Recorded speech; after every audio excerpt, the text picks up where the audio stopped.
Bapak Ibu sekalian yang dirahmati Allah,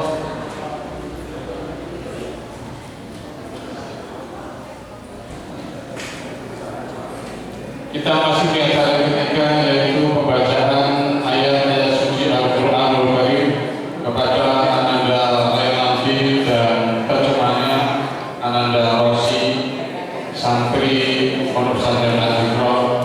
Kami persilakan. Allahumma sholli ala Muhammad.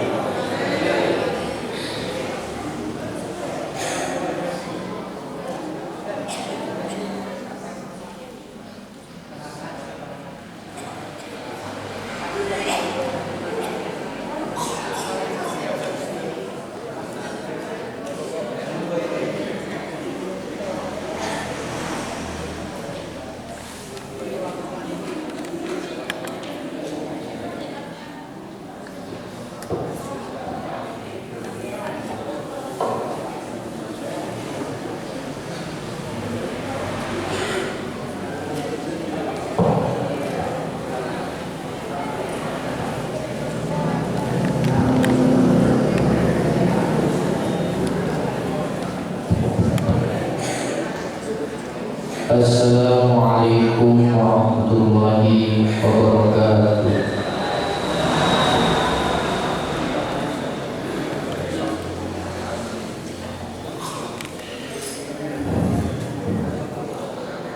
A'udzu billahi minasyaitonir rajim.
فإن لم تفعلوا ولن تفعلوا فاتقوا النار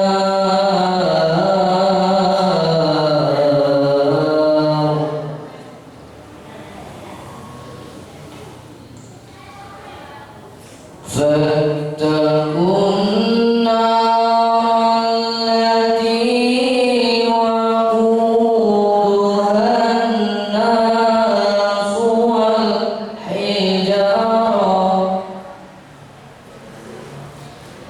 أعدت للكافرين أعدت للكافرين صدق الله العظيم. Wahai manusia, sembahlah Tuhanmu yang telah menciptakan kamu dan orang-orang yang sebelum kamu, agar kamu bertakwa. Dialah yang menjadikan bumi sebagai hamparan bagimu dan langit sebagai atap. Dan dialah yang menurunkan air hujan dari langit, lalu Dia hasilkan dengan hujan itu buah-buahan sebagai rezeki untukmu. Karena itu, janganlah kamu mengadakan tandingan-tandingan bagi Allah, padahal kamu mengetahui. Dan jika kamu meragukan Al-Quran yang kami turunkan kepada hamba kami Muhammad, maka buatlah satu surah semisal dengannya dan adalah penolong-penolongmu selain Allah, jika kamu orang-orang yang benar. Jika kamu tidak mampu membuatnya, dan pasti tidak akan mampu, maka takutlah kamu akan api neraka yang bahan bakarnya manusia dan batu yang disediakan bagi orang kafir. Wassalamualaikum warahmatullahi wabarakatuh. Bapak Ibu kaum muslimin dan muslimat yang dirahmati Allah, memasuki acara inti kita kali ini yaitu penyampaian mau'izah hasanah. Insyaallah Bapak Kiai kita nanti akan mengupas surah Al-Zariyat ayat 17 sampai dengan ayat 23. Oleh karena itu mari bersama-sama kita ikuti dengan seksama sehingga manfaat yang sangat banyak mudah-mudahan bisa kita raih. Kepada Bapak Kiai kami silakan. Allahumma shalli ala Muhammad.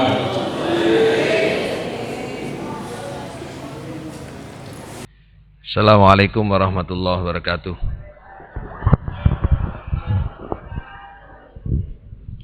Alhamdulillahirabbil alamin. Hamdan li rabbinal azimil jalil, salatan wassalaman li rasulih Muhammadin al-hadid dalil wa ala alihi washabihi amsalil qanadil. Amma ba'du, para jamaah rahmati Allah, sambil menunggu yang lain, mungkin karena dianggap libur karena setelah hari raya, jadi sebagian nggak tahu kalau Ahad pagi tetap berjalan, hingga banyak yang mungkin nggak tahu. Dan Pak Ustadz Anwar memang sengaja tidak memberitahu kalau lanjutkan gitu. Nggak apa-apa. Para jamaah rahmati Allah, sebelum kita mulai mengkaji ayat di surah Az-Zariyat, dan juga nanti saya ingin menyampaikan surat Al-Hajj tentang hikmah dari kurban, kelanjutan dari pembahasan kemarin. Alhamdulillah di pondok pesantren ini kami sedang merancang satu program karena melihat perkembangan anak selama corona ini. Jadi corona ini membawa berkah luar biasa. Jadi kalau bisa agak panjang nggak apa-apa, agar anak-anak nggak sekolah di kelas, biar mondok aja. Karena semakin panjang ini manfaatnya anak-anak berkumpul di pondok dan mengaji. Sehingga ada lompatan-lompatan pikiran untuk membuat program mengaji ini semakin diminati dan dicintai oleh anak-anak santri. Para jamaah rahmati Allah, kebetulan santri Adzikro yang dulu masih di Pakis itu kan sudah ada yang alumni, ada yang di UGM, ada yang di UIN, ada yang di UII gitu ya.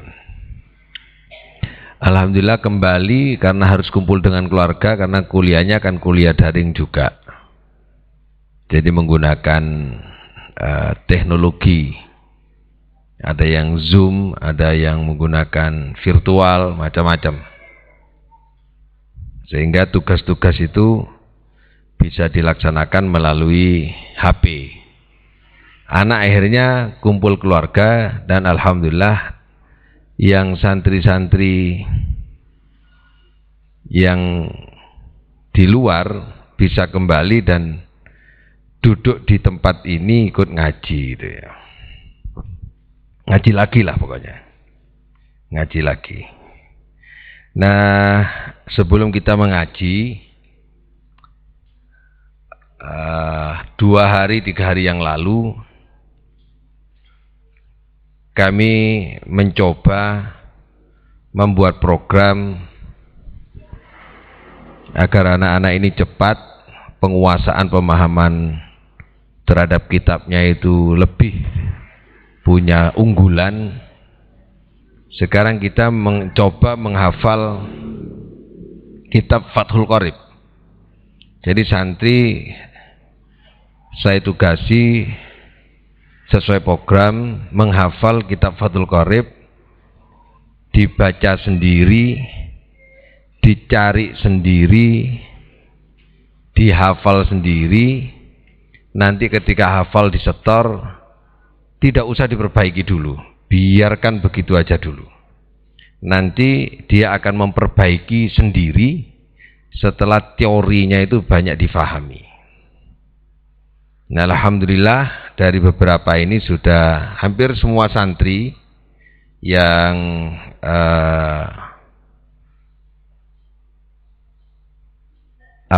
mukim itu rata-rata sudah menghafal di beberapa surah ini, beberapa pasal atau bab di kitab Fathul Qorib.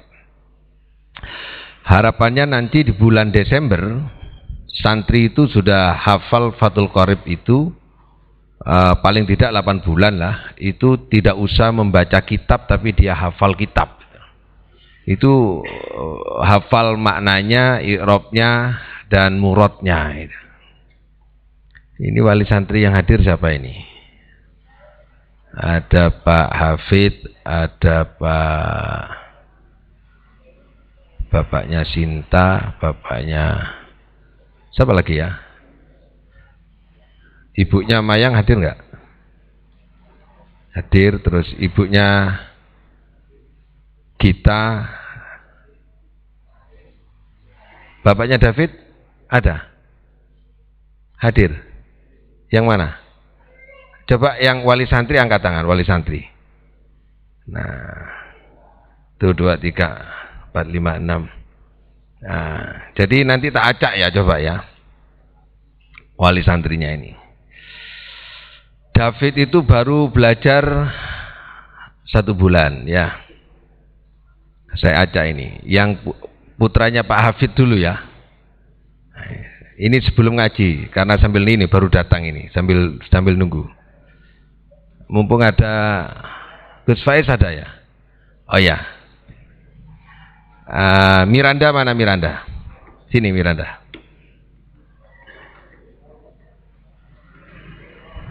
Soalnya masih pagi dan belum banyak yang hadir Pak. Nggak usah bawa kitab, kitabnya dibaca, dihafal. Jadi kita menghafal kitab gundul ini Bu. Kitab gundul dihafal, dengan nahunya, dengan i'rabnya, dengan muradnya. Kamu baca fasal yang sudah kamu hafal. Berdiri aja.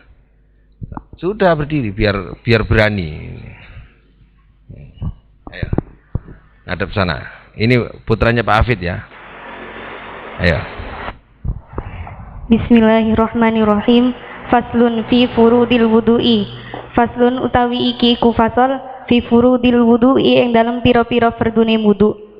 Wa huwa utawi lafat wudu bidomil wawi kelawan domai wawu fil ashhari ing dalam kang luwe masyhur iku ismun aran lil fi'li ketuwe penggawean.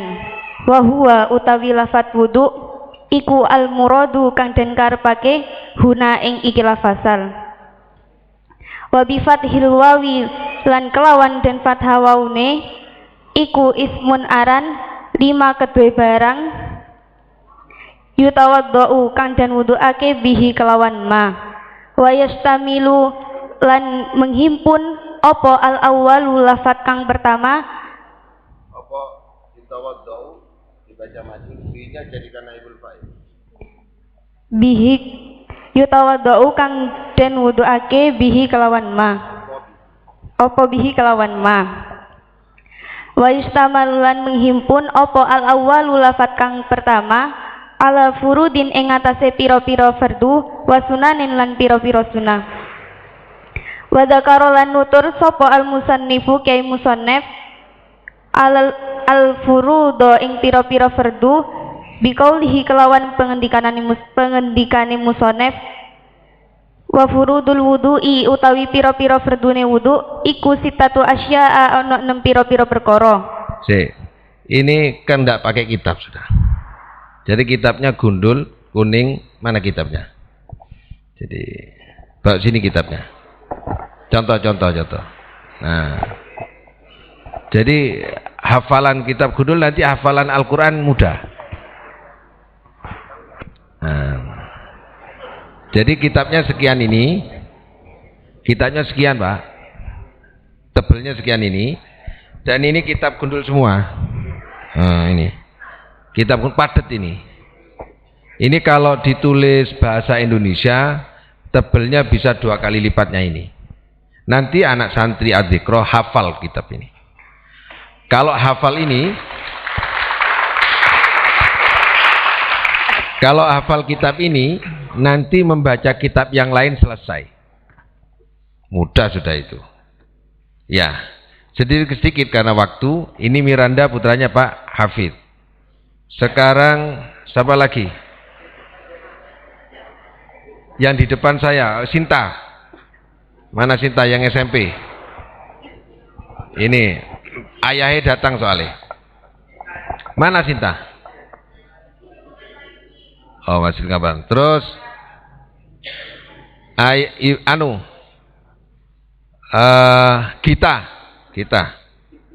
kita maju. Habis ini yang laki. Yang laki siapa ya? David, Sidki,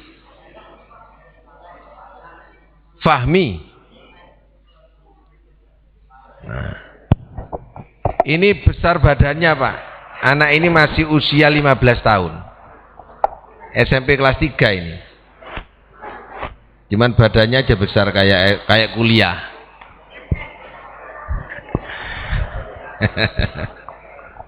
Ayo, kamu sekarang. Sedikit-sedikit ya.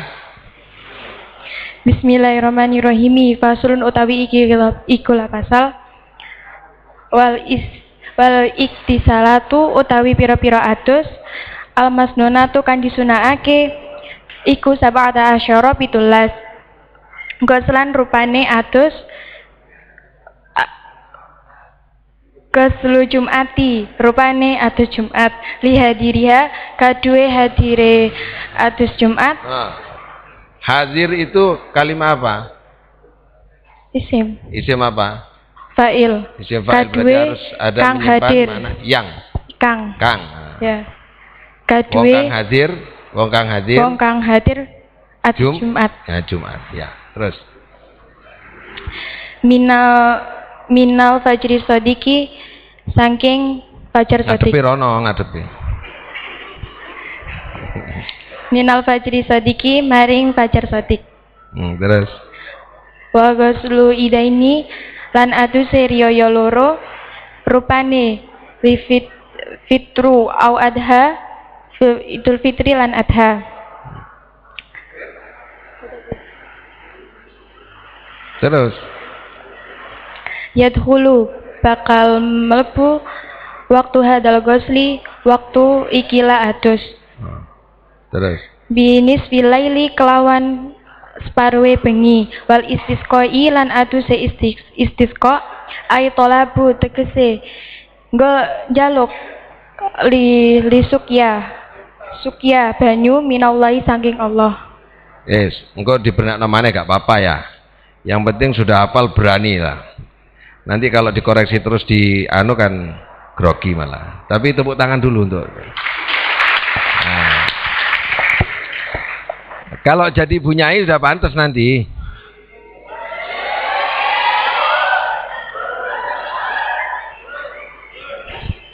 Terus siapa lagi? Ini yang baru 1 bulan, David. David. Ibunya ada ibunya. Ini setoran sama wali santri saya. Ayo, sini. Sini.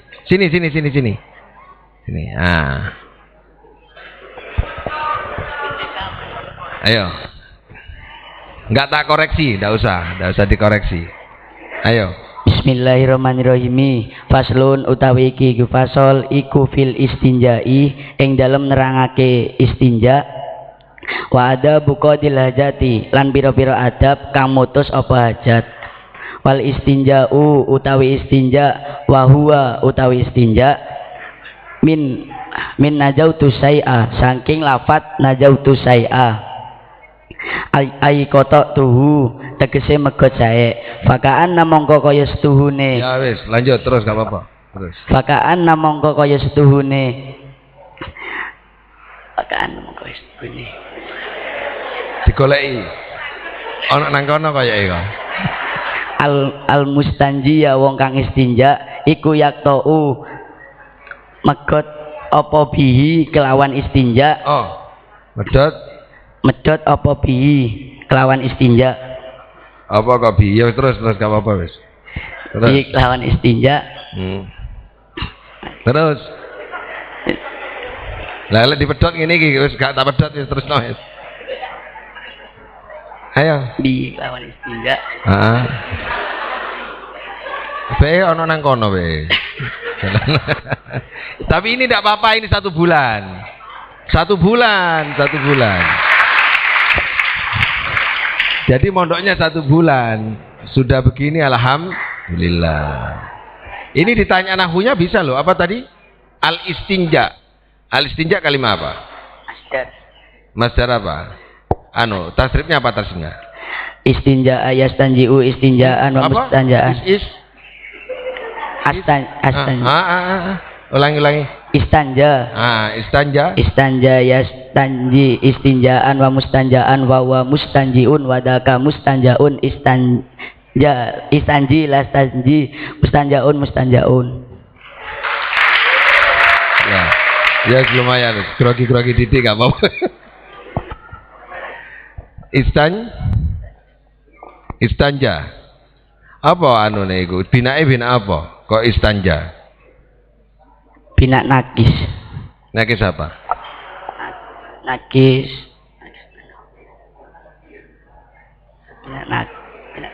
Bina nakis nih. Itu nanti belajar lagi ya. Ya, nakis apa namanya? Kalau nakis. Mujaratnya apa mujaratnya? Mujaratnya mustanji. Balatu. Ya gak apa-apa 1 bulan. Tepuk tangan tidak masalah. Ikut tangannya wis adem kita sih. Tangannya sudah dingin, tidak apa-apa. Ayah siapa lagi? Ibunya Fahmi ada? Ayah Fahmi. Sedikit-sedikit ya. Ini sebentar, setoran dulu saya. Setoran. Fahmi mana? Oh ya.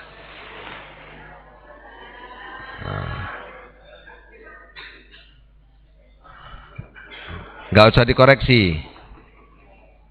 Dikoreksi pedot ini. Ini cari sendiri, tidak diajari, membaca sendiri, dimaknai sendiri. Saya tidak ngajari, saya tidak ngajar. Jadi cari-cari sendiri, dihafal-hafal sendiri, dimakna-maknai sendiri, belum dikoreksi.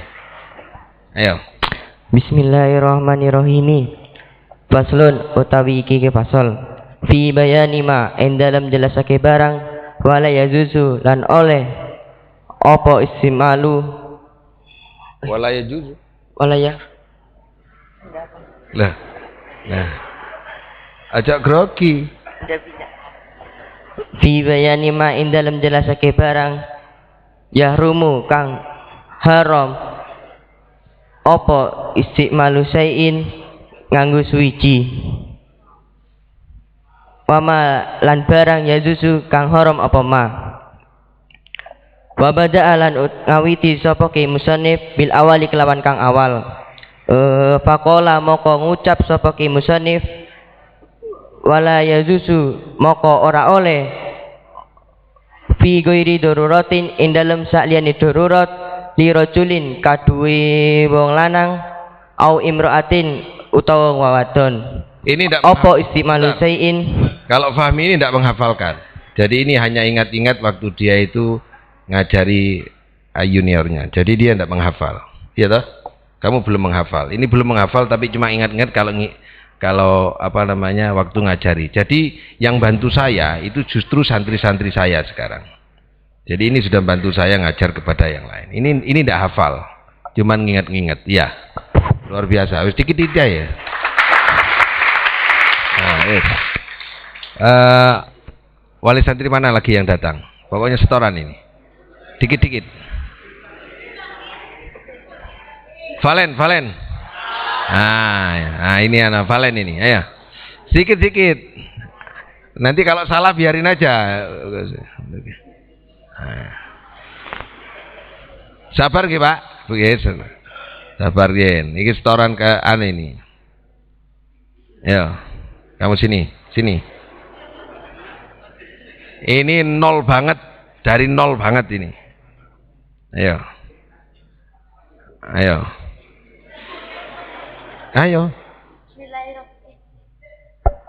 Bismillahirrahmanirrahim.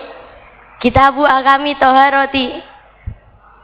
Utawi iki iku kitab piro-piro hukume bersuci. Ya, wes. Wal kitabu Ojo guyu. Yang ketawa tak tunjuk yang ketawa. Ya, terus. Ayo. Mamanya hadir tak? Enggak tahu. Enggak tahu. Bapak hadir ya, ayo. Wal kitabu utawi kitab lugotan ing dalam makna lugot iku masdarun masdar bi makna domi kelawan makna ngumpul wal jam'ilan ngumpulake Ya wes. pastilahan ya. ing dalam makna istilah iku ismun aran dijinsin Anak di India kayaknya. dijinsin maring jenis Ya. Gak apa terus. Luput-luput titik gak apa-apa nggih. Nggih, terus. minal ahkami Nah, apa minatlah kami? saking piro-piro hukum Kami kalimat apa? isim Mabni apa murab? murab Murab yang mana? mabni Oh, sudah murab apa mabni? Murab yang mana? jamak taksir Bagus. Jamak taksir yang mana? kila Coba wazannya jamak taksir kila disebutkan. afilatun afulun filatun afalun Tepuk tangan. Ini baru lulus SD. Ndak mondok ini. Ini ndak mondok, santri kalong.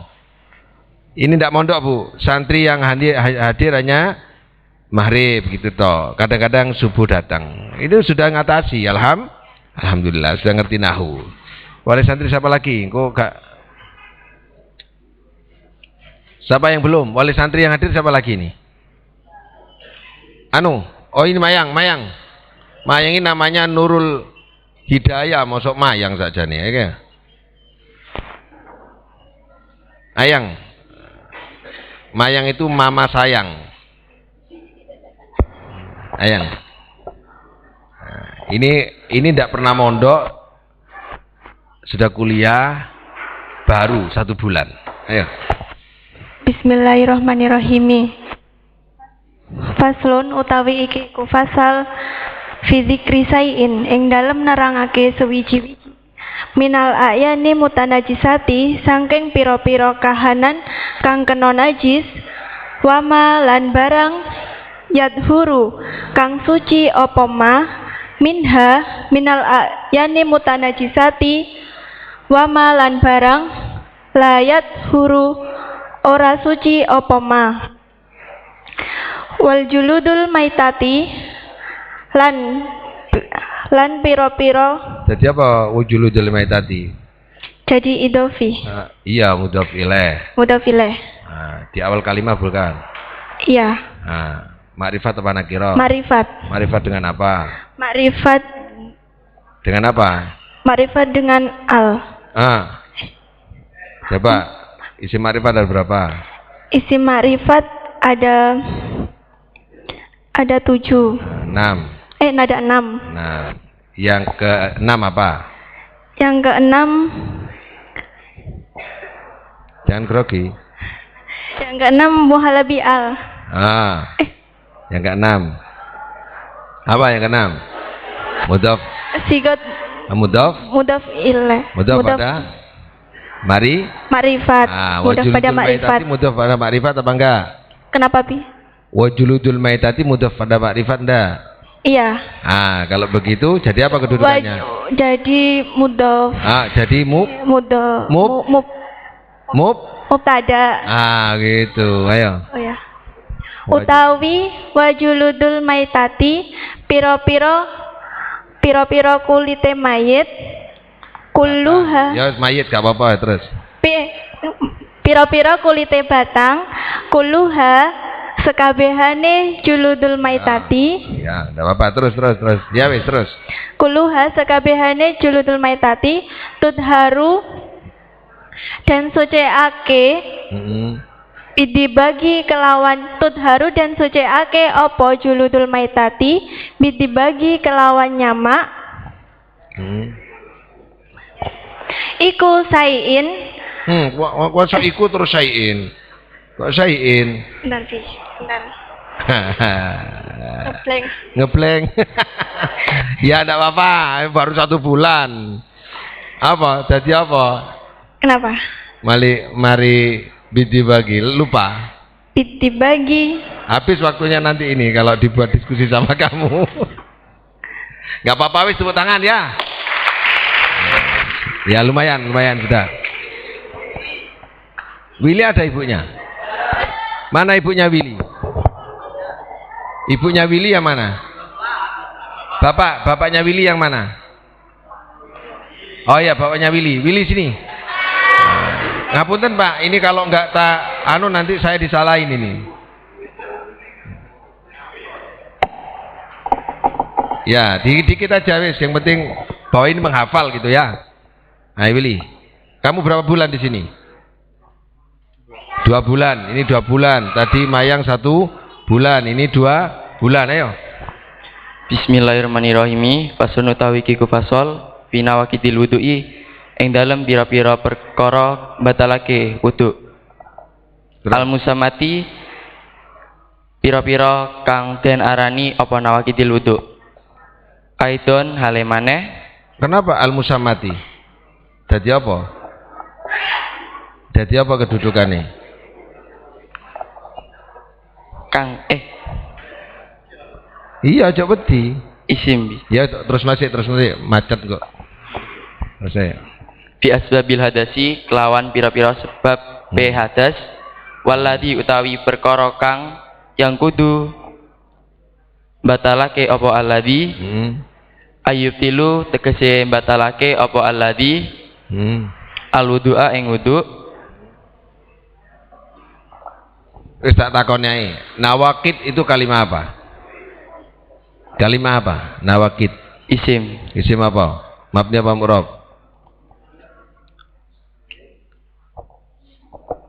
Oh, lek gak iso bahaya iki. Bahaya iki. Mu'rab Bi. Mu'rab yang mana? Nawakid. Ghairu munsharif. Ghairu munsharif yang mana? Cepat. Sigot mutaljimu. Ah, ngono. Ya wis, cukup. Cukup ya? Sudah tidak ada lagi toh? Ya dikit-dikit. Ini baru 2 hari kok. Insya Allah nanti akan menghafal kitab kuning Pak Basori.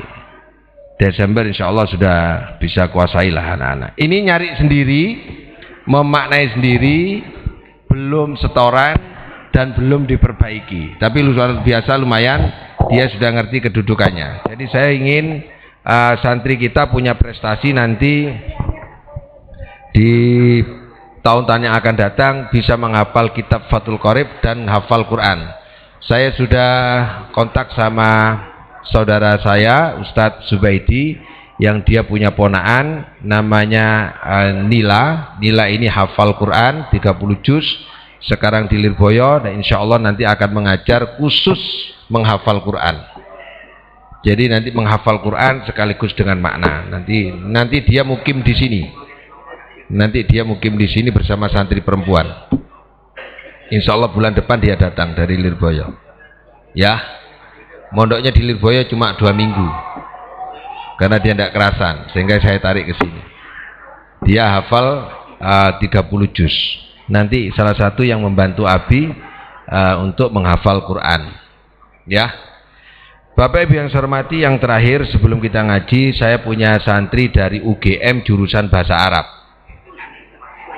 Aziz mana? Nah, ini Aziz ini alumni sini yang diterima di UGM. Yang di UGM ada berapa? Ada 2 santri sini. Indi datang nggak? Indi hadir enggak Indi? Nggak hadir ya? Nah, coba Aziz, kamu komentari anak-anak di sini dengan kamu kan jurusan Bahasa Arab di UGM. Pondok ini gimana? Kan ini selama hampir 1 bulan tak suruh mukim di sini. Jadi dia nginapnya di sini lagi karena selama Covid dia bantu Abi untuk ngajar-ngajar dan dia agak terkejut santri Adzikro itu cepat cara belajarnya. Coba kamu komentari pengalaman kamu. Ya, Assalamualaikum warahmatullahi wabarakatuh. Sebelumnya mohon maaf, di sini saya diminta Abi untuk mereview pondok selama corona ini.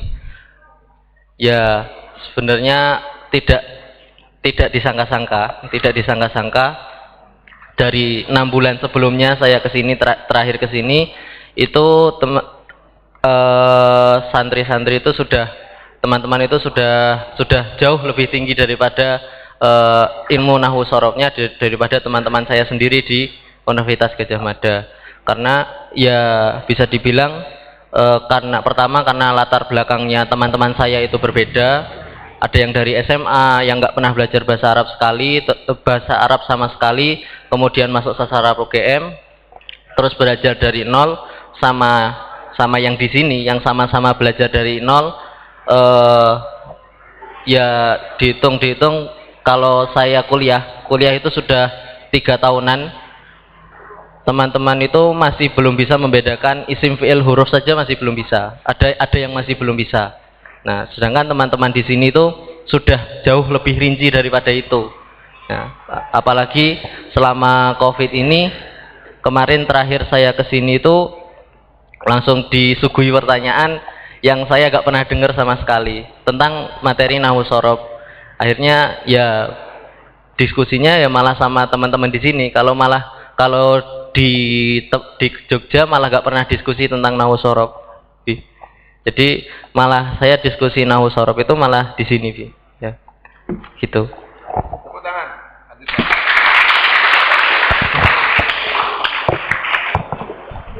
Jadi kemarin dia diskusi dengan santri Adzikro tentang Na'at Sinai dengan Masdar Sinai.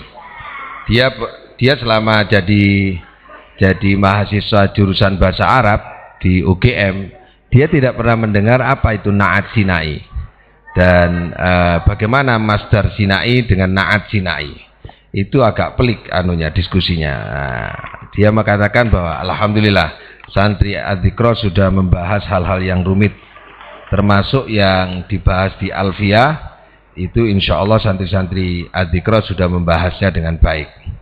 Saya kira demikian sebagai pengantar aja ini para jamaah. Kita sekarang mengaji surat Ad-Dzariyat ya. Sebentar, Ad-Dzariyat. Kita mengaji surat Ad-Dzariyat ayat ke-14.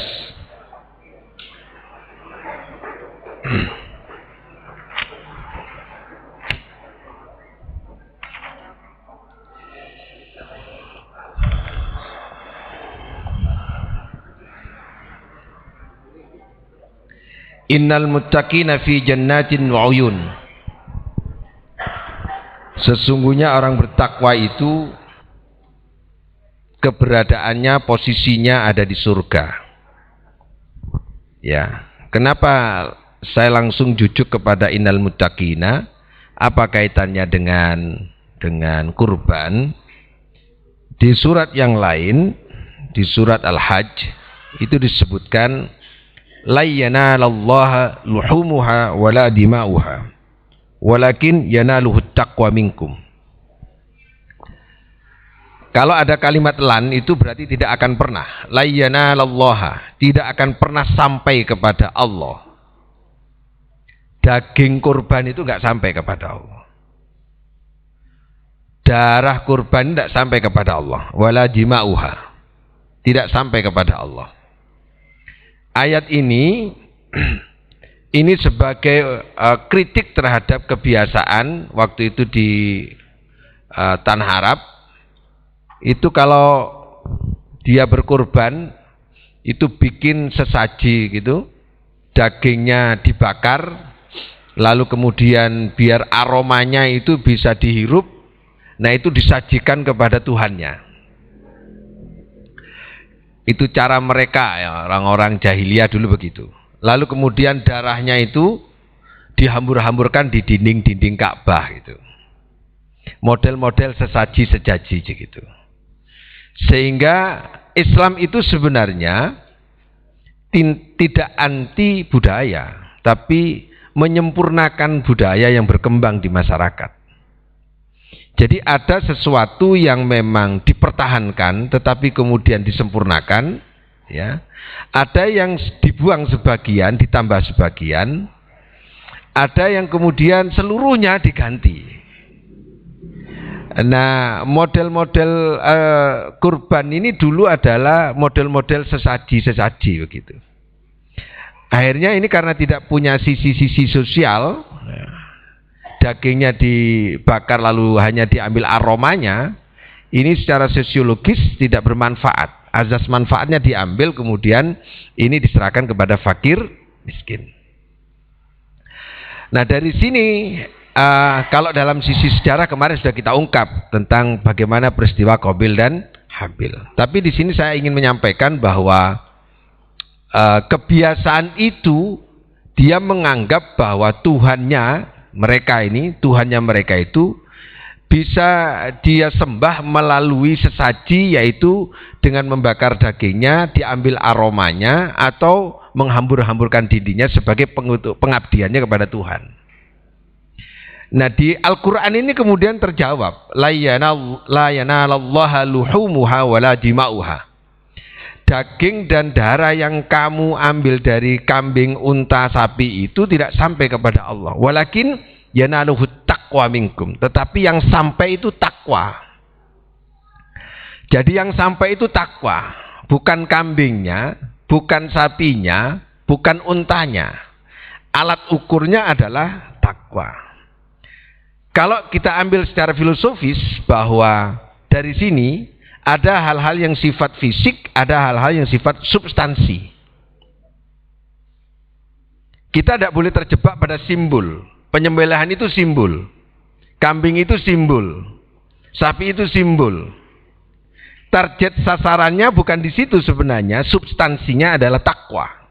kepatuhan, ketaatan. Azas yang lain yaitu manfaatnya adalah untuk syiar. Untuk syiar. Bagaimana dengan Idul Korban kemarin itu menjadi syiar di mana-mana. Orang menghidupkan masjid, menghidupkan musola di kampung-kampung. Ada suatu proses hubungan silaturahim antara yang kaya dengan yang miskin. Hubungan itu dijalin melalui proses suatu kasih sayang, yaitu melalui korban. Jadi kalau dilihat dari substansinya sebenarnya yang sampai kepada Allah ketakwaannya. Karena kurban itu hakikatnya dalam rangka untuk mendorong pendekatan diri kepada Allah Subhanahu wa ta'ala. Kemarin sudah kita jelaskan tentang bagaimana Nabi Ibrahim dengan Nabi Ismail. Itu hanya ujian bagaimana Ismail dengan Ibrahim itu secara total menyerahkan diri kepada Allah Subhanahu wa ta'ala. Jadi penting di sini untuk membangun rohani yang sehat. Jadi kalau daging dan darah ini menjadi alat ukur, maka yang akan beli sapi besar itu yang kaya, yang punya uang, ake-akean. Bukan di situ, kuncinya bukan di situ, tapi dinilai ketakwaan. Dinilai ketakwaan.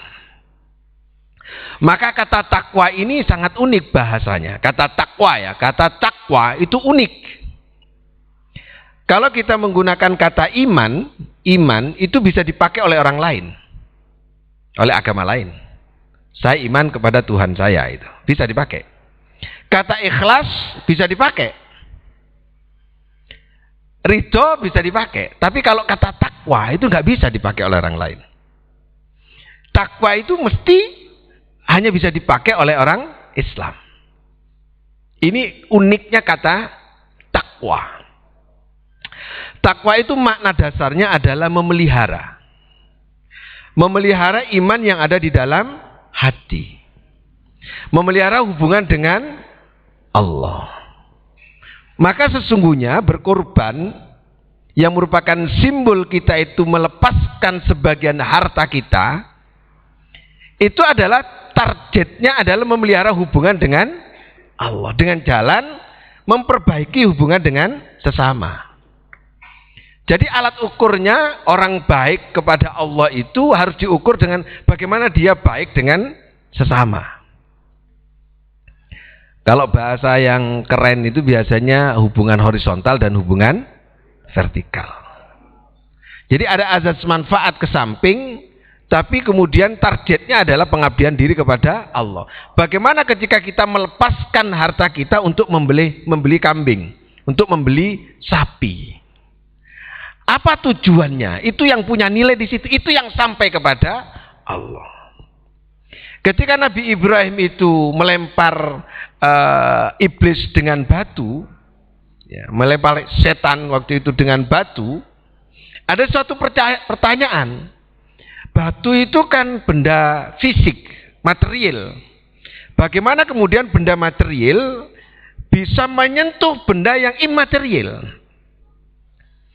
Iblis ini kan bukan benda jasmani seperti kita. Bukan material seperti kita. Kenapa kok bisa batu ini bisa membakar, mengusir ya, iblis yang sedang menggoda Nabi Ibrahim? Maka bukan batunya yang menyentuh kepada iblis atau setan yang menggoda Nabi Ibrahim, tapi alat dorong energinya, energinya Nabi Ibrahim itu ketika mendorong batu ini dengan keikhlasan itu yang sampai. Ikhlas itu yang sampai kepada mereka. Karena iblis mengatakan begini, illa ibadaka minhumul mukhlasin. Yang tidak bisa aku goda, kata iblis. Iblis sendiri mengatakan, yang tidak aku bisa goda adalah orang yang ikhlas. Batu itu simbol. Melempar itu hanya simbol fisik. Tetapi sesungguhnya yang mengusir iblis itu adalah keikhlasan Nabi Ibrahim. Maka yang harus diisi ruangnya itu adalah kecerdasan spiritualnya. Spiritnya beragama itu yang sangat hakiki. Apa spirit? Motivasi kita untuk beribadah, motivasi kita mendirikan pondok, motivasi kita mengaji, motivasi kita beribadah, motivasi kita mencari jodoh, motivasi kita mencari istri, motivasi kita membangun keluarga, motivasi kita membangun generasi. Itu apa spiritnya? Yang dinilai di situ. Bisa jadi pondok ini besar, tapi kalau spiritnya hanya mencari status agar kiainya dipanggil kiai, itu tidak punya spirit keagamaan. Maka insya Allah sirna yang begitu itu.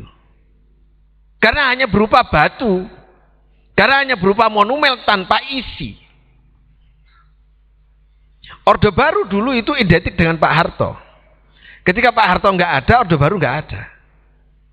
Jasmani ini dihargai karena ada ruh. Ketika ruhnya nggak ada, maka orang itu dianggap mayit.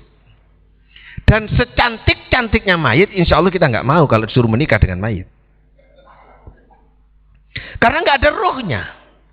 Ruh ini yang penting. Substansi, spiritnya. Kita ini terjebak pada simbol. Jadi jangan terjebak sama simbol. Kekayaan ini simbol duniawi. Jabatan itu simbol. Tetapi spiritnya yang penting. Nah ini mengaji tentang nilai. Mengaji tentang tata nilai. Al-Quran menyatakan, la yanalallahu luhumuha wala dima'uha, walakin yanaluhut taqwa minkum. Kalau daging dan darah tidak sampai, yang sampai itu adalah takwa. Berarti takwa itu substansi. Substansi.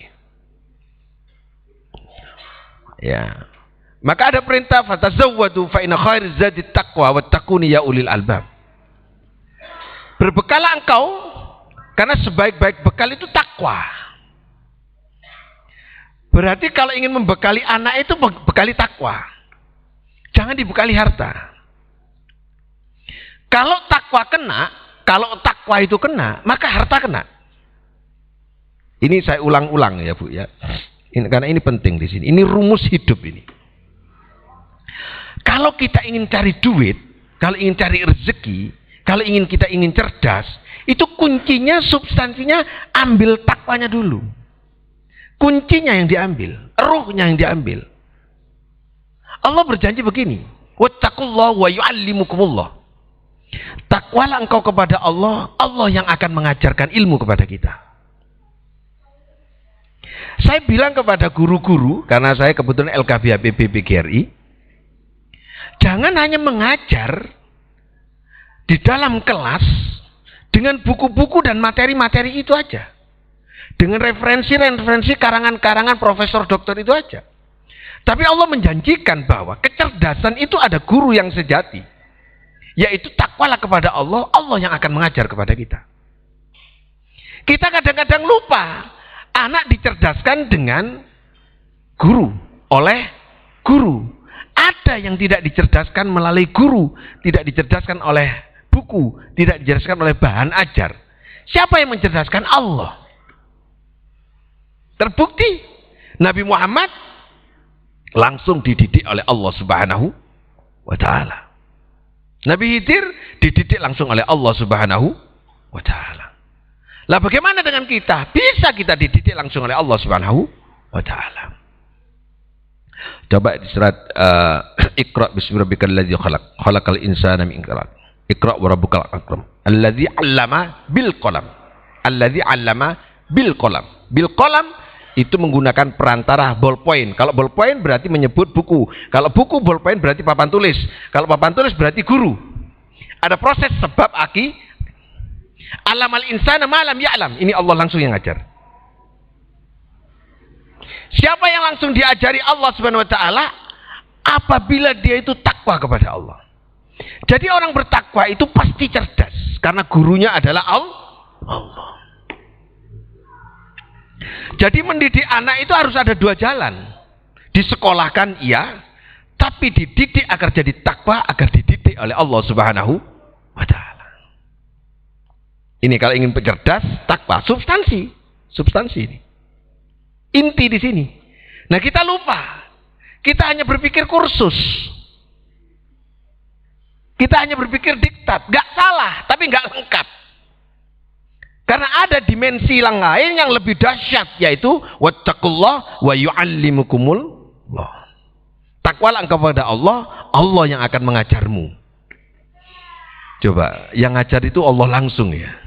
Dididik oleh Allah. Yang kedua, bagaimana rezeki bagi orang yang bertakwa? Wa may yattaqillah yaj'al lahu makhraja wa yarzuqhu min haitsu la yahtasib. Barang siapa yang bertakwa kepada Allah, yaj'al lahu makhraja, akan diberi jalan keluar. Jadi jalan keluar kehidupan itu, para jamaah, kalau ingin menemukan jalan keluar ketika kita punya problem, ketika kita punya masalah ekonomi, ketika kita punya masalah kehidupan, apapun saja itu, jalan keluarnya itu adalah takwa. Yaj'al lahu makhraja, ini jawaban dari Allah. Aku beri jalan keluar. Jalan keluarnya ada yang hanya mencari psikolog, ya, ada yang mencari kiai, ada yang mencari guru, ada yang mencari sahabat untuk jadikan teman diskusi agar dia menemukan jalan keluar. Bagus, tidak salah. Tapi Allah memberikan sisi lain. Aku akan memberikan jalan keluar kepadamu apabila kamu bertakwa kepada Allah Subhanahu wa taala. Nah, yang sisi ini kita lupa. Bahwa ada yang lebih dahsyat jalan keluar yang min haitsu la yahtasib ini. Aku kok miskin ya, nggak kaya-kaya ya, kenapa ya? Wah, kalau begitu saya harus bekerja. Nggak salah. Ikhtiar ingin kaya, nggak salah. Bagus. Bukan hanya nggak salah, bagus. Ikhtiar bekerja tiap hari agar dia itu membumbung tinggi hartanya dan banyak, nggak salah, itu bagus. Berteman dengan anak-anak dan orang-orang yang kaya, bagus. Bahkan mencari jodoh yang kaya itu bagus, nggak masalah. Tapi ada sisi lain yang Allah menjanjikan. Wa may yattaqillah, itu wa yarzuqhu min haitsu la yahtasib. Kalau kamu bertakwa kepada Allah Subhanahu wa taala, maka apa kata Allah? Wa yarzuqhu. Wa yarzuqhu itu dijamin rezekinya oleh Allah. Nah, sisi ini kita lupa. Coba sekarang anak-anak kita dididik, diajari kon sekolah, ben pinter, ben megai, ben iso golek duit. Sudah, tidak apa-apa lanjutkan. Tapi diimbangi kon takwa. Lek takwa, awakmu iso pinter, iso golek duit, dijamin rezekinya. Doktrin itu kepada anak-anak agar kita tidak minder dalam kehidupan ini.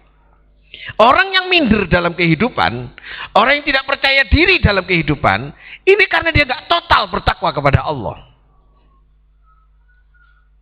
Saiki kalau tak tangleteng jenengan. Saya ini kan ngomong ini mas ngomong ini. Saya yakin saya bisa ngomong. Jenengan yakin bisa ngomong. Saya yakin bisa mendengar. Janji Allah itu mirip dengan keyakinan kita bisa ngomong ini. Paham maksudnya? Janji Allah itu akan memberikan rezeki, akan mengajar itu sama dengan keyakinan kita terhadap mulut kita yang bisa ngomong. Coba jenengan tiba-tiba ditanya oleh Pak mau kemana? Saya mau ke pasar. Itu kan langsung ngomong.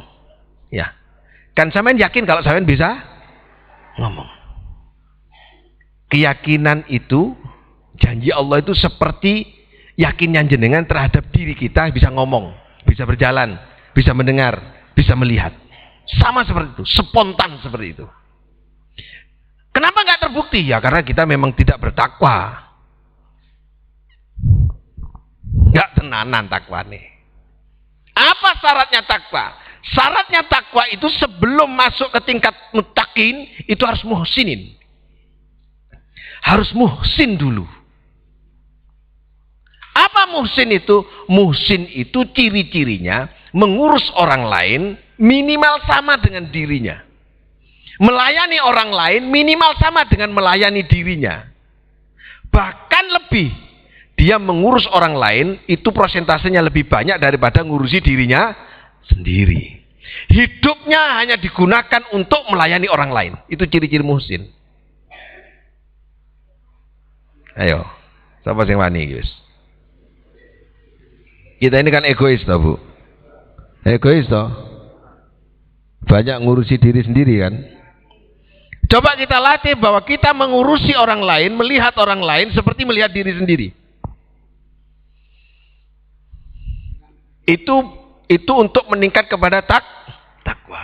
Syarat pertamanya gitu. Jadi kalau kita tersenyum melihat orang lain susah, itu gak bisa wis. Gak bisa wis. Itu syarat rezeki ini. Tapi kalau kita susah melihat orang lain, kita susah melihat orang lain susah, dan tersenyum ketika melihat orang lain bahagia, ciri-ciri muhsin sudah masuk. Ya Pak, bagaimana kita melayani orang lain? Dari hal kecil aja. Kalau ada duri di pinggir jalan disingkirkan. Yang dipikir takut kecelakaan bagi orang lain. Ada sandal blekraan, yang satu pasang di sini, yang satu pasang sana. Sandalnya sopo gak usah diurus pokoknya. Ben orang lain mudah nanti kalau turun dari masjid. Itu ciri-ciri orang muhsin. Hal yang kecil kita pelajari. Hal yang kecil. Nah, ketika kita duduk, meja kok ada debunya, langsung kita bersihkan. Kalau kita melatih diri kita biasa melayani orang lain, itu masuk wilayah ciri-ciri orang yang muhsin. Untuk memenuhi syarat jadi orang yang muttaqin. Ayo. Siap enggak ini? Yang kedua, perasaannya hidup ini melebur. Melebur dengan alam ini sudah. Melebur dia. Meleburnya apa? Bahwa dia merasa bahwa ini semua dikendalikan Allah dan dilihat oleh Allah. Sehingga seluruh perilakunya ini merasa diawasi oleh Allah. Yang dicari hanya ridha Allah. Yang dicari hanya ridhonya Allah. Nggak peduli terhadap yang lain. Oh, kalau nyari ridha Allah luar biasa ini. Ciri-cirinya mencari ridha Allah. Gak penting dipuji, gak dipuji, senang, gak senang, gak penting. Loh, tapi tadi kok santri tadi diiklankan. Nah, itu untuk syiar. Ya oleh gak diiklankan gak tahu nanti. Ya toh? Ini untuk syiar. Itu para jamaah ciri-ciri muttaqin. Jadi walakin yanaluhu taqwa minkum, yang sampai adalah ketakwaan. Itu ciri pertama. Ciri kedua. Ini ciri muttaqin yang kedua.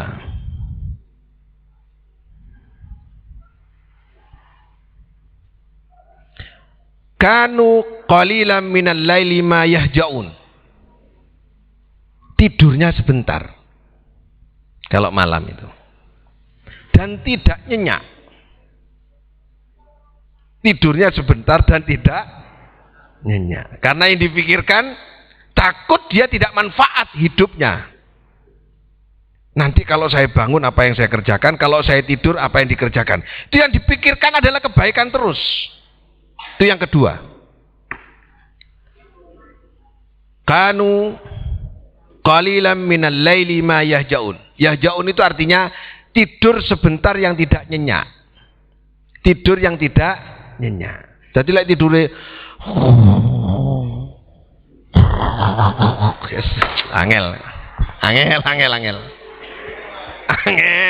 angel temen tuturanmu gitu. Aduh, angel wis. Dinikmati betul susah.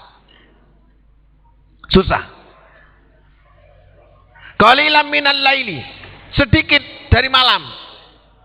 Maya jaun. Tidurnya enggak panjang, enggak lama-lama. Enggak sampai bendol meripate, enggak sampai. Sebentar tidurnya. Karena yang dipikirkan, karena gini, orang tidur itu resiko yang paling bahaya itu tidur, Pak. Karena orang itu tidak berfungsi, akalnya tidak berfungsi, kontrolnya enggak ada. Maka hidup yang bermanfaat itu ketika aktivitas begini ini. Kalau nggak manfaat lebih baik tidur kayak itu. Kalau nggak manfaat lagi lebih baik tidur panjang. Yang ketiga, Ciri yang kedua. Yang ketiga adalah wabil asharihum yastaghfirun. Ciri-cirinya orang takwa itu bangunnya bukan subuh, sebelum subuh, waktu sahur. Jadi kalau bangun setelah subuh, oh angel. Wong bangun subuh angel kok. Bangunnya sebelum subuh. Sebelum subuh, sebelum azan dia sudah bangun dan membaca istighfar, apalagi dia tahajud. Jadi kalau ingin melihat orang itu bertakwa atau tidak, lihat. Kalau bangunnya setelah subuh, angel. Rata-rata melarat bangun itu. Angel.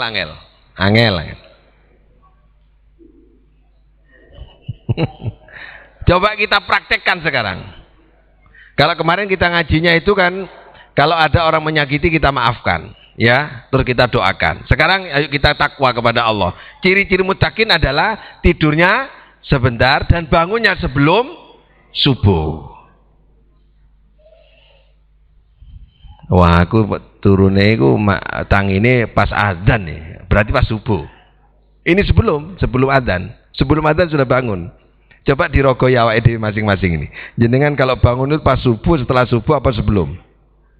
Kalau sebelum subuh masuk ciri-ciri muttaqin. Ini ciri-ciri zahirnya begitu, Pak. Dilakoni ae, gak kuat mboten napa-napa wae. Wa fi amwalihim haqqun lisaili wal mahrum. Yang keempat, ciri-cirinya adalah dia menyadari bahwa di dalam hartanya itu ada hak orang lain.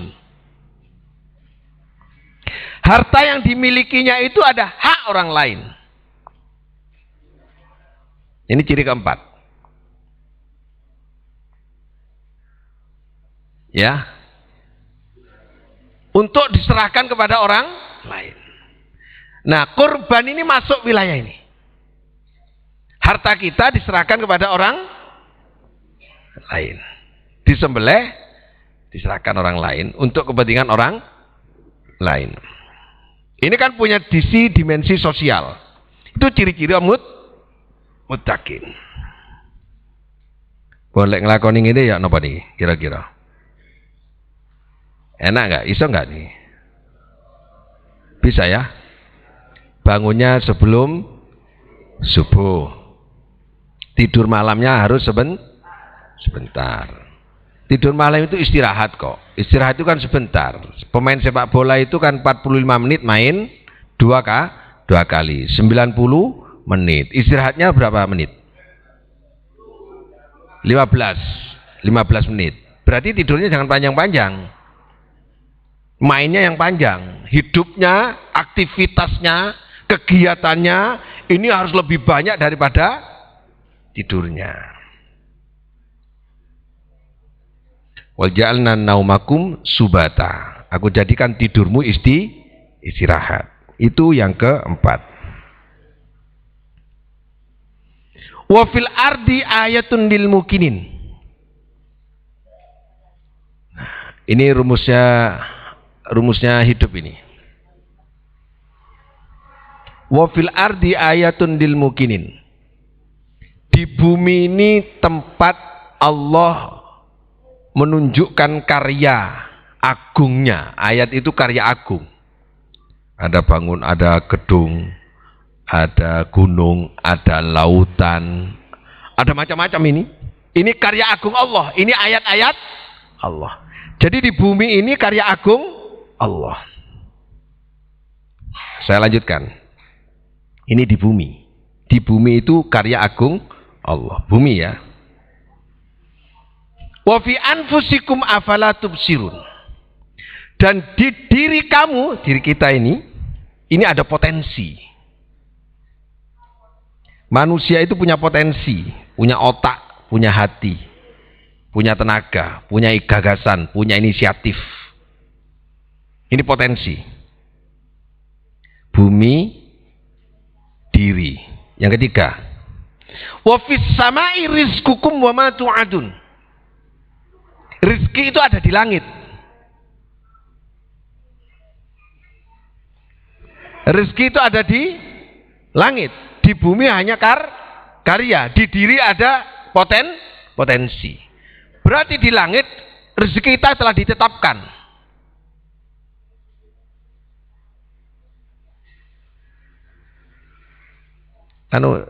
Santri yang jagongan di belakang aja.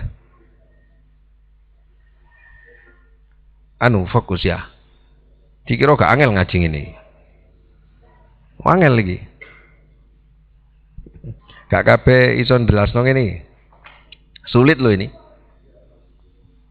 Saya ini sambil berpikir bagaimana caranya agar Bapak Ibu menerimanya. Saya tidak hanya seminggu belajar begini, bisa berbulan-bulan.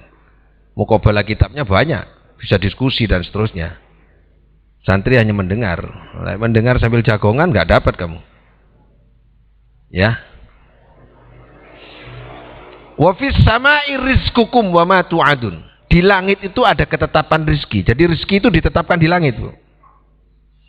Ibu itu asli ini sugih. Apa kok gak sugih? Ketetapan di langit itu ternyata rezekinya itu 10 miliar. Ternyata kita hanya punya 10 juta. Kenapa? Kita bongkar itu biar tahu rahasia hidup. Kalau ingin tahu rahasia hidup, belajar di Al-Quran. Sakjane Wahyudi ku bupati. Apa gak ada di bupati? Misalnya begitu ya. Catatan langitnya itu bupati sebenarnya. Umpama ini.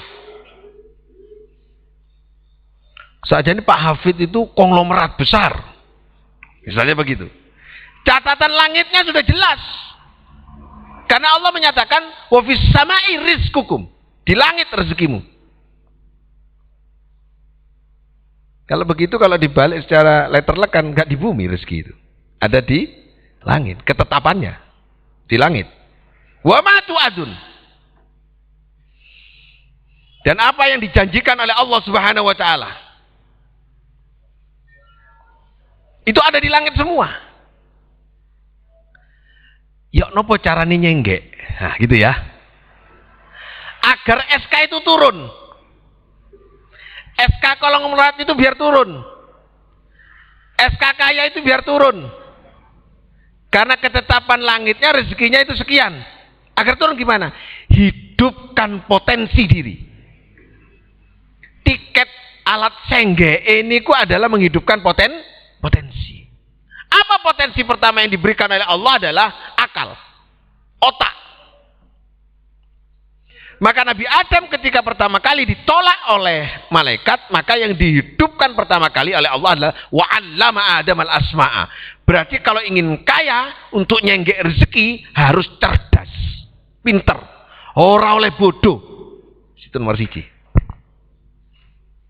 Potensi diri. Wa fi anfusikum, dan di diri kamu, afala tubsirun. Perhatikan, kamu punya potensi yang luar biasa yang gak dimiliki oleh makhluk yang lain. Begitu maksudnya.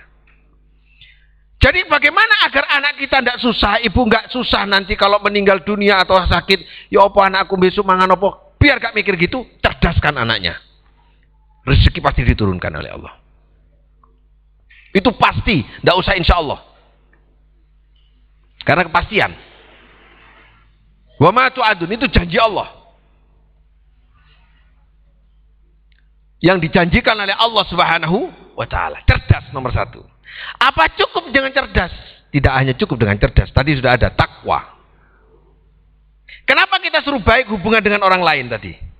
Kenapa kita suruh jadi muhsin? Itu membangun networking. Membangun jaringan. Kalau banyak teman, banyak rezeki. Kalau baik sama orang, banyak rezeki. Tapi kalau kita memusuhi orang lain, rezeki kita menjadi sempit. Orang-orang kaya yang hebat-hebat itu punya jaringan kemana-mana. Temannya di mana-mana. Maka jangan sekali-kali memelihara permusuhan. Harus memelihara persahabatan. Satu musuh sudah terlalu banyak. 1000 sahabat kurang banyak. Saya ulangi. Satu musuh sudah terlalu banyak. 1000 sahabat terasa kurang. Itu prinsipnya orang muhsin. Jadi sumber rezeki itu membangun jaringan, yaitu muhsin. Sumber rezeki itu adalah melek bengi. Ojo turuan. Melek turuan itu gak kira iso sugih angel sugih. Gak iso gawe nyenggek soalnya. Saya melihat ya, konglomerat. Saya ini temannya konglomerat itu. Teman saya ini kaya, makanya bikin cengho dulu cepat. Itu kalau bangun 3:30. Jam 3:30 udah bangun dia, udah mandi dia. Sing duwe bedak sudah buka bedak. Yang punya sekretaris sudah datang. Akuntansi sudah disiapkan. Rencana ke depan untuk jam 8 itu disiapkan jam 3 malam. Kita masih ngorok, dia sudah bekerja. Mari ngono maido Allah, kok gak sugih aku ya Allah. Padahal aku sholat. Lah ya kon males, ate sugih apa? Ngoten.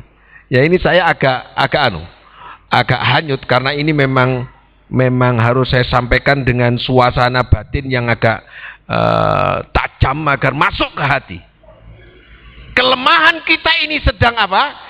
Sedang meremehkan sebuah keyakinan yang sebenarnya keyakinan itu sumber rezeki.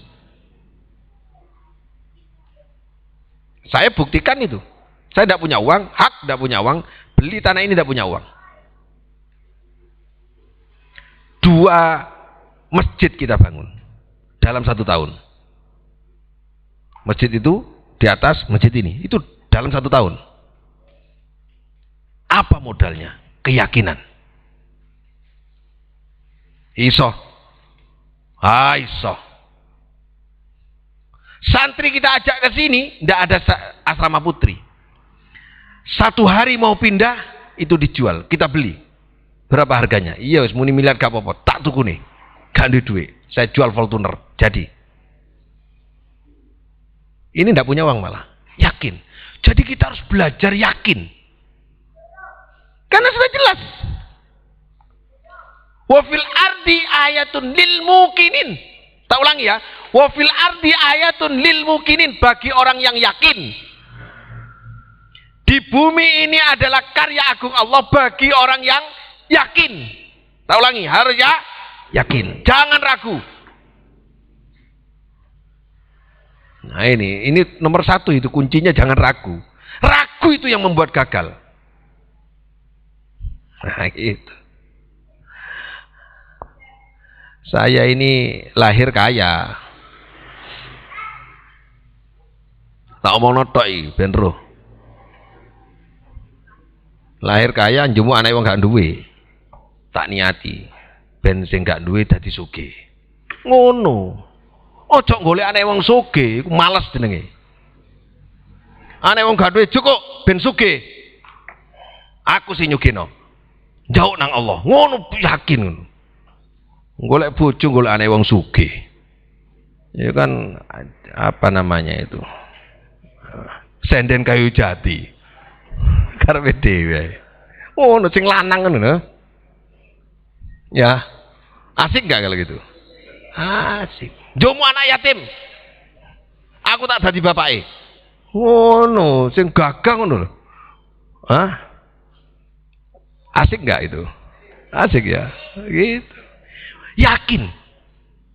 Tapi gak modal yakin tok, kudu cerdas. Yakin tok gak cerdas, bodoh yakin, yang ndrosor. Bodoh. Orang bodoh yakin, kesasar yakin tanpa ilmu. Berilmu tanpa iman ngawur. Iman tanpa ilmu nganggur.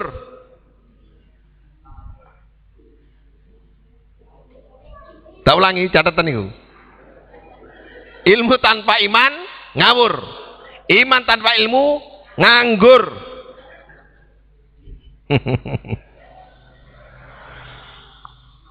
Jadi begitu para jamaah. Kita harus modal yakin hidup ini. Tapi harus cerdas. Harus cerdas itu. Cerdas itu maknanya adalah memaksimalkan otak.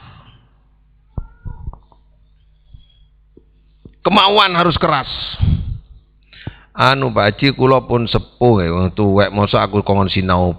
Ya sampean lek gak iso sinau, anake kon sekolah. Kon ngaji. Salah sampean wis gak pinter, anake gak di ngajekno. Terus dimanja. Anu Pak Haji lari anak kula niki lek mikir terlalu banter niku sakit. Ya sampean sing manja. Santri saya Tegar itu tadi yang baca Quran itu tadi itu sakit itu. Mau izin, loro apa kon? Cuma ngeluh. Ayo ngaji. Apa iki kebiasaan iki? Cuma loro ngono ya. Ngaji. Nah, ini memang harus begitu. Saya ini pernah sidang di Bali. Nah, ini cerita saya ini. Saya kena tipes. Ya, saya naik pesawat dari Blimbing Sari. Besok jam 9 harus sidang. Sampai Bali malam. Malam saya nginap di rumah sakit. Pagi jam 8 saya keluar rumah sakit disuntik vitamin. Agar segar. Sidang seger. Sidang 1,5 jam selesai. Habis gitu minum obat tidur lagi. Karena saya harus sakit lagi. Karena memang masih sakit. Dari Bali sampai ke sini itu tidur. Nggak sadar. Tidur sudah. Sampai sini. Kemarin diulang lagi. Dari Jakarta, Sumatera, Banyuwangi sakit. Harus ke Jogja jam 1 siang. Berangkat ke Jogja. Sampai Jogja masuk rumah sakit. Tidur dulu di rumah sakit. Karena jam 10 kita mau. Itu sama Anang itu. Sama Anang sama Sunan saya. Sakit dulu. Sakit dulu. Oh, boleh cuma ngeluh terus absen ngaji. Wopor. Apa kan itu? Dilepen aduh. Penyakit apa itu? Ngeluh. Ada. Yasir kemarin itu sakit khutbah. Khutbah dia sakit. Panas greges. Ngaji. Jangan hal kecil-kecil membuat kita itu lemah. Kecuali parah ya, kecuali parah. Tapi pakai ilmu, harus ke rumah sakit. Saya ke rumah sakit. Tidurnya bukan di hotel, di UGD tidurnya saya. Karena besok mau sidang. Jadi pakai ilmu. Berani kendel tapi pakai ilmu. Jangan gak apa-apa tapi gak berobat, nyonyor. Oke, itu para jamaah rahmati Allah. Jadi rezeki harus diambil. Cara mengambilnya dengan potensi. Kalau cerdas, insya Allah rezekinya banyak. Yang kedua, ikhlas. Yakin itu harus ikhlas juga. Ikhlas diserahkan kepada Allah Subhanahu wa Ta'ala. Kadang-kadang yang kita impikan belum tentu sesuai dengan yang kita harapkan. Harapannya perang Uhud itu menang, ternyata kalah. Siapa yang nggak berharap? Nabi Muhammad pun berharap menang. Tapi ternyata skenario Allah kalah. Ternyata di balik skenario kalah itu agar Khalid bin Walid mengambil pelajaran dari kemenangannya dan kekalahan Nabi, akhirnya dia masuk Islam.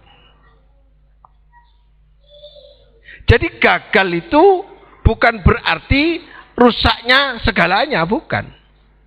Tapi gagal itu kadang-kadang melatih kita untuk masuk kepada wilayah, kalau enggak masuk kepada universitas, fakultas ikhlas, jurusan sabar.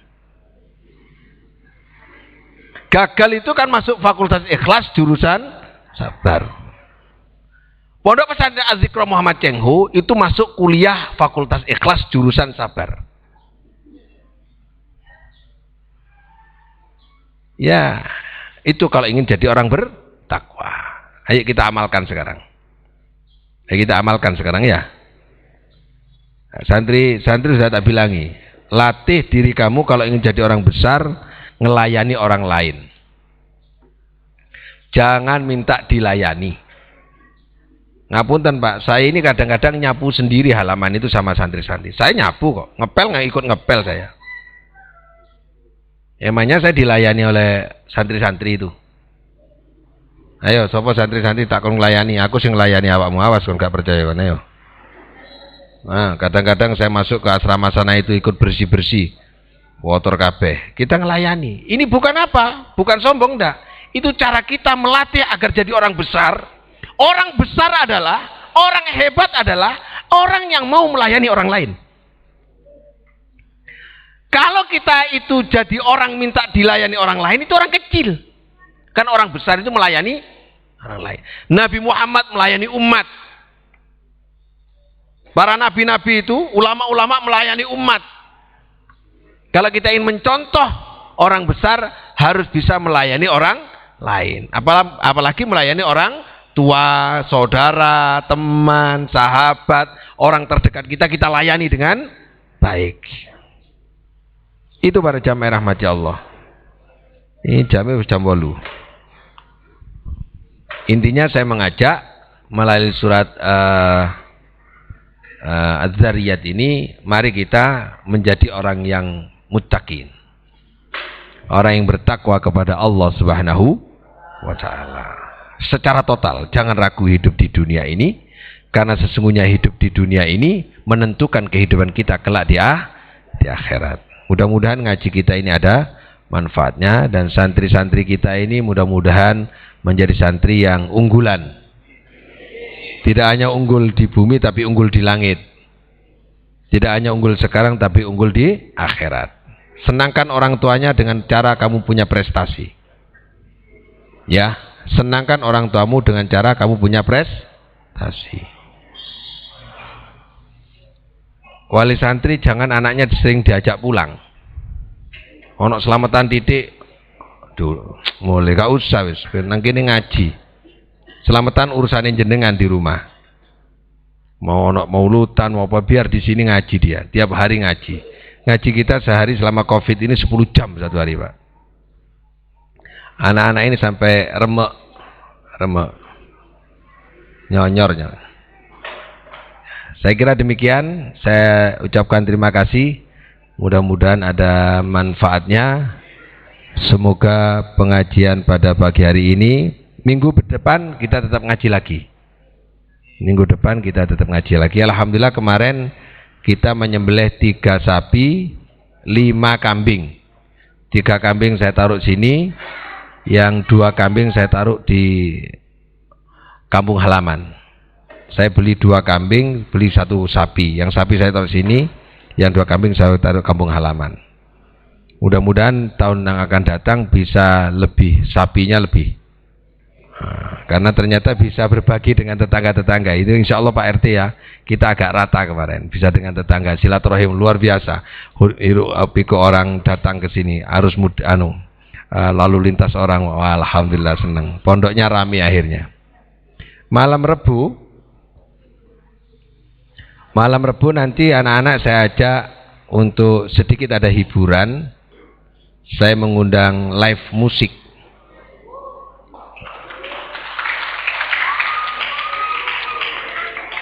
Di halaman depan, kecil-kecilan.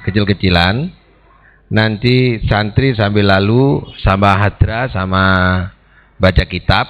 Itu untuk menghilangkan kejenuhan aja, Pak. Karena ada orang mengatakan musik haram, saya justru mengundang musik aja. Biar yang mengatakan haram itu ngaji lagi. Biar gak gampang ngomong haram itu. Musik kok haram itu ya apa? Yang haram itu adalah apabila dibuat maksiat. Kalau nggak maksiat kan enggak. Masa gini, salatullah salamullah. Musik nggak itu? Musik nggak itu? Musik itu kan suara. Nah ya sudah. Masa suara haram? Ya kan alatnya haram. Misalnya bass, drum sekarang, dek dek tak, dek dek dek dek tak, masa haram? Masa muni dek dek tak haram? Alat musik haram? Iya haram katanya. Ada yang mengatakan haram katanya. Nah, kalau alat musik haram, ada orang berzina, kemudian tanya, zina dengan apa? Alatnya orang laki itu haram, masa gitu? Haram iku alat itu, kayak zina soalnya lo. Ya yang haram kelakuannya loh, bukan alatnya. Kalau kemudian bass drumnya dipakai untuk sholawat kan, dek dek tak, dek dek dek tak, salatullah salamullah. Lah itu, masa haram? Ya apa? Itulah kalau hanya baca teks. Ini ada jadi mau hati-hati. Soalnya ada aliran anti logika. Jadi anti logika, hanya baca teks di empat orang wong didik haram, didik bid'ah, didik salah gitu. Luas agar tahu substansi. Sekali lagi agar kita tidak berdebat tentang besar dan kecilnya kambing, tetapi yang dibicarakan adalah ketakwanya, substansinya. Saya kira demikian. Saya ucapkan terima kasih, mohon maaf. Wallahul muwaffiq ila muthariq. Wassalamualaikum warahmatullahi wabarakatuh.